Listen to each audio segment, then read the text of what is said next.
അങ്ങനെ നമുക്ക് എത്ര പേരുണ്ട് ഇപ്പോൾ ടീമിൽ? അങ്ങനെ ഞങ്ങൾ സ്റ്റാർട്ട് ചെയ്ത് 3 സ്റ്റാർട്ട് ചെയ്ത് ഇപ്പോൾ 26ലേക്ക്.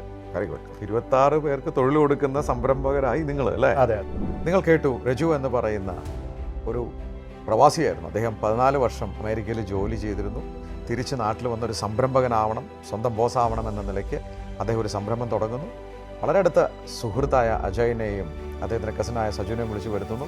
10-25 പേർക്ക് തൊഴിൽ കൊടുക്കുന്ന നല്ലൊരു സംരംഭമായി അത് വളർത്തുന്നു. നമുക്കൊക്കെ അഭിമാനിക്കാം. ജെന്നിഫർ ലോപ്പസ് നിങ്ങൾക്ക് എല്ലാവർക്കും അറിയാവുന്നൊരു വ്യക്തിയായിരിക്കാം, സിനിമകൾ കാണുന്നവർക്ക്. അതുപോലൊരു വലിയ പ്രമുഖ വ്യക്തിയുടെ ബാക്ക് എൻഡിലെ ബിസിനസ്, ആ ഒരു സൈറ്റും ഇ-കൊമേഴ്സ് പ്ലാറ്റ്ഫോം ഉണ്ടാക്കിയത് നമ്മുടെ കൊച്ചിയിലാണെന്ന് എത്ര പേർക്ക് അറിയാം എന്നെനിക്കറിയില്ല. നമുക്ക് അഭിമാനിക്കാം അവരുടെ വളർച്ചയിൽ. വളരെ കമ്മിറ്റഡാണ്. സംരംഭം തുടങ്ങാനിരിക്കുന്നവർ കണ്ടുപഠിക്കേണ്ട വ്യക്തിയാണ് രജു.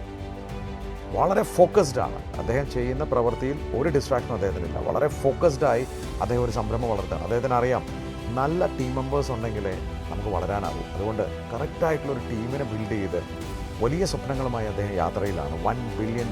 അദ്ദേഹത്തിൻ്റെ വാക്കുകളിൽ നിന്ന് സ്പഷ്ടമാണ്. ആ കോൺഫിഡൻസ് ലെവൽ നമുക്ക് കേട്ടാൽ അറിയാം. സമയം എത്ര എടുക്കുമെന്ന് എനിക്കറിയില്ല, പക്ഷേ അതൊരു $1 ബില്യൺ കമ്പനി ആകും എന്നുള്ള കാര്യം ഉറപ്പാണ്.